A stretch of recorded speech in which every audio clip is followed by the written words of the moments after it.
Bank کے account میں، current account میں پیسے رکھنا، اللہ کے گھر میں بیٹھا ہوں، پیدا کرنے والے پروردگار کی قسم اٹھا کے کہہ رہا ہوں، کرنٹ اکاؤنٹ میں پیسے رکھنا اتنا بڑا جرم، اتنا بڑا گناہ، اتنی بڑی رب کی بغاوت ہے جتنا بڑا سود لینا اور جتنا بڑا سود دینا گناہ ہے، اتنا بڑا گناہ ہے۔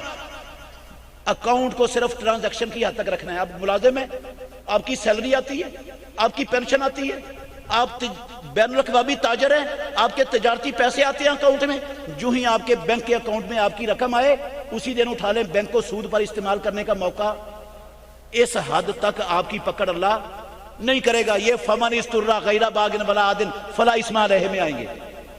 لیکن اگر وہاں پیسے رکھے، کرنٹ اکاؤنٹ میں بھی رکھے، حفاظت کی نظریے سے بھی رکھے، اللہ کی قسم برابر کے لانتی ہیں سود لینے اور سود دینے والوں کے، کیونکہ بینک ہمارے یہ پیسے سود پر استعمال کرتا ہے، اور یہ سودی کاروبار کو پھیلانے اور تعاون کرنے میں بہت بڑی مدد ہے ان اداروں کی جو اللہ اور اللہ کے رسول کے خلاف جنگ کے محاذ ہیں۔ ختم کرو ان سے کسی قسم کی ڈیلنگ، لین دین مکمل ختم کرو۔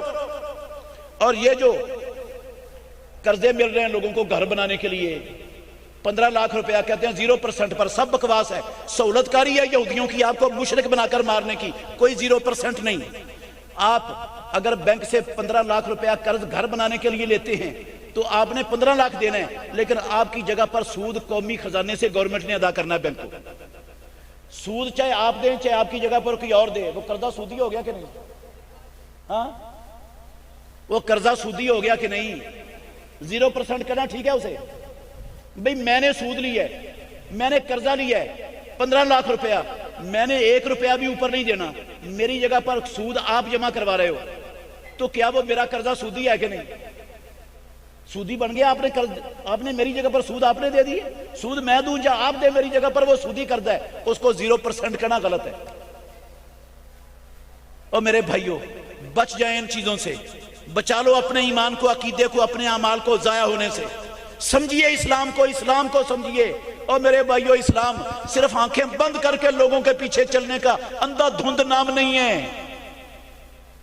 چھوڑیے ان جامد تقلیدوں کو، نکلیے ان جمود سے، نکلیے اللہ اور اللہ کے رسول کے فرمان کو حرف آخر سمجھیے اپنی زندگی میں، اس کے مطابق اپنی زندگی کو ڈالیے۔ اسلام اس کا نام ہے، اس سے جنت ملنی ہے، اس سے جہنم سے بچنا ہے، ورنہ کل قیامت والے دن پچھتائیں گے اور وہاں پچھتایا ہوا کام نہیں آئے گا۔